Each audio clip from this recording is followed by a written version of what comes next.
नमस्कार, मैं हूं आपके साथ इशिका गुप्ता और आप देख रहे हैं द न्यूज़ फ्लक्स। अर्थव्यवस्था चारों ओर आजकल हमें सिर्फ एक ही खबर सुनाई दे रही है और वो है अर्थव्यवस्था। और आखिर क्यों हमें अर्थव्यवस्था की खबर ना सुनाई दे?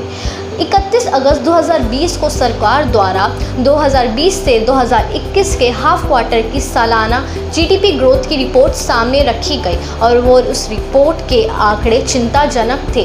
तो क्यों ना हमारी अर्थव्यवस्था की बात की जाए। अगर हम आपको सबसे पहले यह बताना आवश्यक होगा कि जीडीपी आखिर होता क्या है।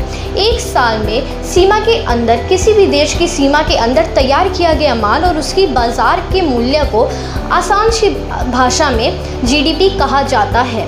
अगर हम बात करें एग्रीकल्चर सेक्टर की, तो इसकी मौजूदगी हमारी जीडीपी में 29% है और इंडस्ट्रियल सेक्टर अपना 29% इसमें योगदान देता है और साथ ही साथ सर्विस सेक्टर की मौजूदगी इसमें 54% है। और ऐसे करके हमारी भारतीय इकनॉमी तैयार की जाती है। लेकिन अगर हम एक मूडीज़ कंपनी, जो कि एक रैंकिंग कंपनी है, उसकी रिपोर्ट देखें तो उसमें कहा गया है कि भारतीय बाज़ारों में 32% से गिरावट आई है और साथ ही साथ हमारी जीडीपी में 3.1 की गिरावट आई है।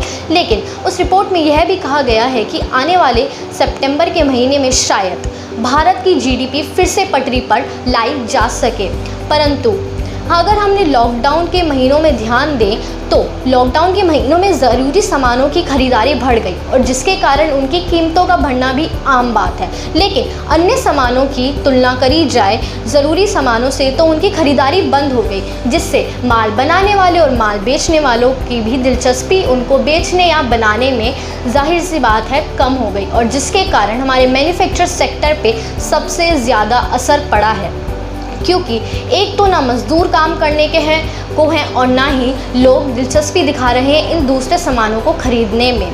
ऐसे में हमारी जीडीपी ग्रोथ का गिरना संभव है और हमारी जीडीपी ग्रोथ में देखा जाए तो 40 साल के बाद ऐसी गिरावट दर्ज की गई है। जी हाँ, 40 साल बाद हमारी जीडीपी इतनी ज़्यादा गिरी है, यानी 29%, लगभग 29% से गिरावट आई है हमारी भारतीय जीडीपी में।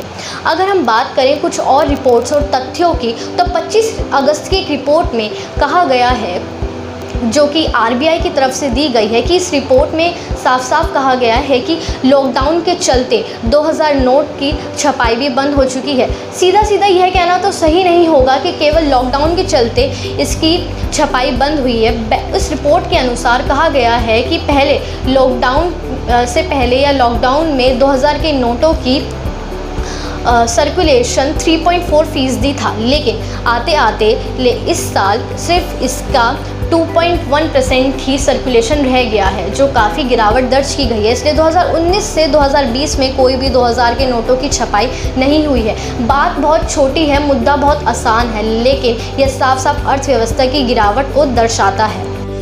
कुछ और आंकड़ों पर ध्यान दिया जाए तो उन आंकड़ों के अनुसार सरकारी कर्ज हमारी जीडीपी के 91% हो चुका है। आप देख सकते हैं हमारी अर्थव्यवस्था और सरकारी कर्ज के कितना डूब चुका है और साथ ही साथ हमारी अर्थव्यवस्था कितनी चिंताजनक स्थिति पर आ चुकी है। और साथ ही साथ हम कुछ और आंकड़ों की बात करें तो एग्रीकल्चर यानी कृषि सेक्टर में देखा जाए तो थोड़ी सी खुशी की लहर है। कहा जा रहा है कि कृषि सेक्टर में 3.4% की उभार नज़र आई है, लेकिन मोदी सरकार के अनुसार 2020 तक कृषि सेक्टर में काम कर रहे हर इंसान की, यानी कही जाए तो हर किसान की, वह आय को दोगुनी करना चाहते हैं। लेकिन विशेषज्ञों की मानी जाए तो इन आय को दुगनी करने के लिए कम से कम कृषि सेक्टर में 4% की बढ़ोतरी होनी चाहिए, लेकिन रिपोर्ट के अनुसार केवल 3% की ही बढ़ोतरी कृषि सेक्टर में दिखाई दी है। और साथ ही साथ कुछ और आंकड़ों की बात की जाए तो हमारे इंडस्ट्रियल सेक्टर या कहें मैन्युफैक्चर सेक्टर पर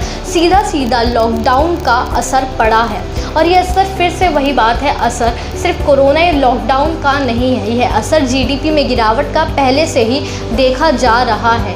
तो क्या सरकार फिर से लोगों की बेरोज़गारी को ख़त्म करने के लिए क्या कदम उठाएगी? और आखिरी में देखना यह होगा कि सरकार कैसे इस गिरावट से उभरती है और भारतीय इकोनॉमी या कहे भारतीय अर्थव्यवस्था फिर से कैसे पटरी पर आती है, आखिर में यह देखना होगा। और भी दिलचस्प खबरों के लिए देखते रहिए न्यूज़ फ्लक्स। मैं थी आपके साथ इशिका गुप्ता। अगर आपको वीडियो पसंद आए तो इस वीडियो को लाइक करें, शेयर करें, या आपको ज़रा सी भी इंफॉर्मेशन इस वीडियो की पसंद आई या आपको अर्थव्यवस्था के बारे में मौजूदा हालात पता चले हों तो कमेंट ज़रूर करें।